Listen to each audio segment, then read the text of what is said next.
eclipse just about to strike Scotland, I thought a couple of you might like to have a kind of quick guide to photographing it, and more importantly, some of the things you've kind of got to watch out for so that you don't either blind yourself or fry the sensor on your camera, or your phone for that matter.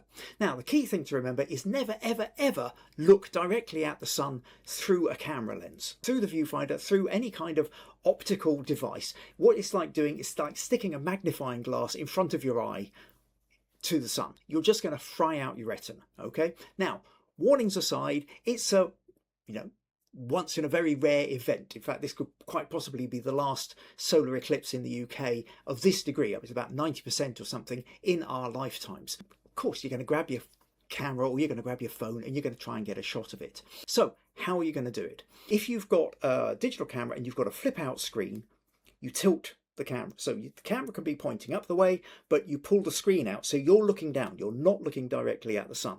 Ideally, you want to have some kind of solar filter. Now, you can get ND filters and all sorts of things that are a bit like having sunglasses on the front of the lens. At the very least, what you want to do, whack up your shutter speeds to as fast as you possibly can, 4,000th, 8,000th of a second, something like that. And then take your aperture absolutely as narrow as you can. So f/22, if you can get f/28 or f/32, even better. The thing here, though, is that you do not want to keep the camera pointing at the eclipse, at the sun at any time, because magnifying glass, frying the sensor. So have your camera down, point it up, go click, bring it back down again. Point it up, go click, bring it back down again. Same thing if you happen to be using your phone.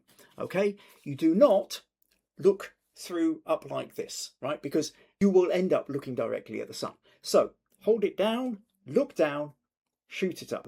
So it does mean that you'll just be kind of looking at a rough, funny angle. And what you're really trying to do is more or less guess what it looks like. But in essence, you hold it like this, keep it away from the sun, tilt it up, go click, tilt it back again.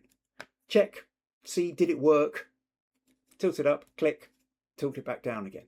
That's the best way you're going to do it. Okay, you do not keep either your SLR or your phone pointing directly at the sun. Now, the other thing to remember is, while I've got this lovely little shot up here that's, looks like it's nicely filling the screen, it will not fill the screen. This was using a big zoom 200mm lens on the end of my SLR, and actually that's how big it was in the photo. And I'm zoomed right in, okay? The big problem is here, your moon is going to be very small. And if you're taking it on the phone, it's going to be even smaller. So the chances of generally really getting one of those amazing cool photos that you see is pretty slim. You still want to be able to enjoy it. It's more about trying to get good memories of having been there.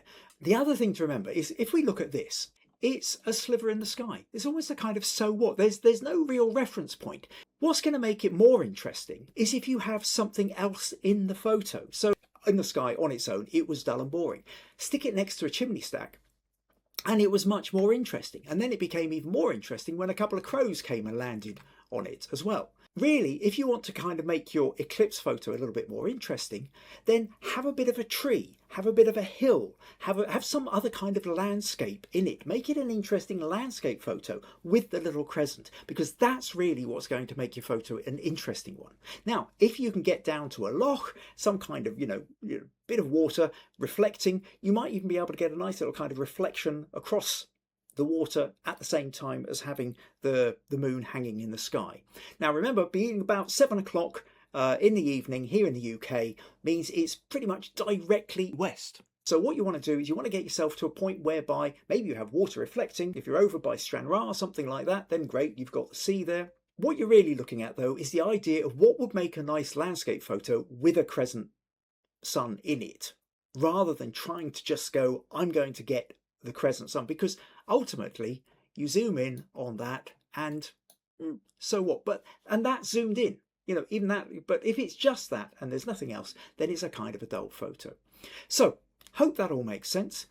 Basically, remember, do not look directly at the sun. Use the digital interface of your phone or the flip screen on your camera as the way to look. Do not keep it held there. Just very quickly move it, click, move away again.